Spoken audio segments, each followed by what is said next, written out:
Welcome back.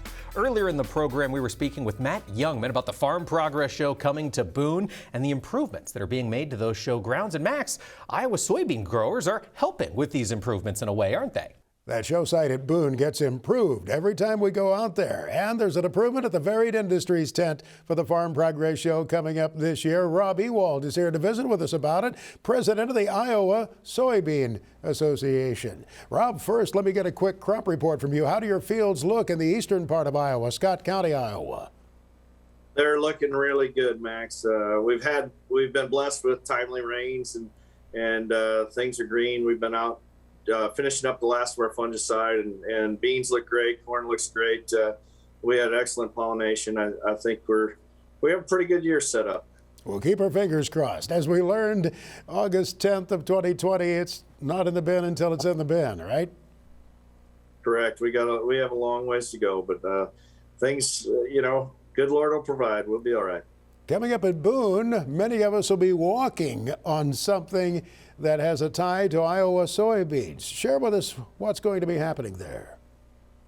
You bet. In the Varied Industries tent there, the Iowa Soybean Association is sponsoring and putting down some asphalt there to make it a little bit nicer for all the visitors to come in and enjoy. And we're doing it with high oleic soybean oil. So it's quite a venture that Iowa State University's been researching and trying to find new uses and to help us with our infrastructure at the same time.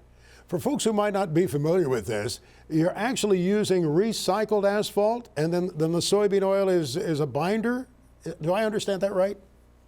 That is correct. That is correct, Max. Yeah, it's all recycled, and then we're using the high oleic oil as the binder in there, and it's still in testing in for highway use, but what we're seeing for the preliminary results, it's a great product. It's less expensive, and it's holding up better than historically the binders that they would have used in reclaimed asphalt.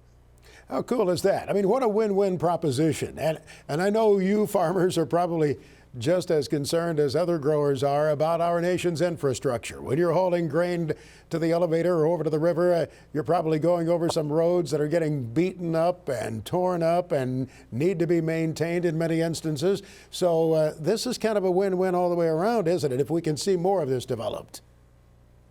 Oh, it is. It takes a while for the testing so that the departments of transportation throughout the United States will adopt it. So it takes a lot of testing, but it's a great way to increase demand for our soy oil. And again, I drive truck too, and I sure like being able to drive down a smooth asphalt instead of hitting those buckles and all that concrete as we're driving down the road. So it'll be a big improvement. This is a project that we've been working on probably for 10 years, and I think it's a great way to show the farmers how those checkoff dollars are being used to research new demand for our products. We'll think about you folks as we stroll into the Varied Industries tent and walk by to see the exhibitors there and to see the variety of products. Thanks for sharing the story with us, Robb. Thank you, Max.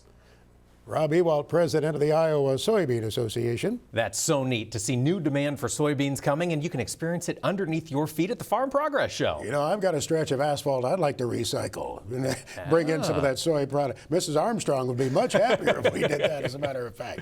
Don't forget those dates for the Farm Progress Show, August 30th and 31st and September 1st, farmprogressshow.com. You'll see Mike Pearson there and the guy that hangs out with him. We hope you have a great week. Have a safe week. So long, everyone.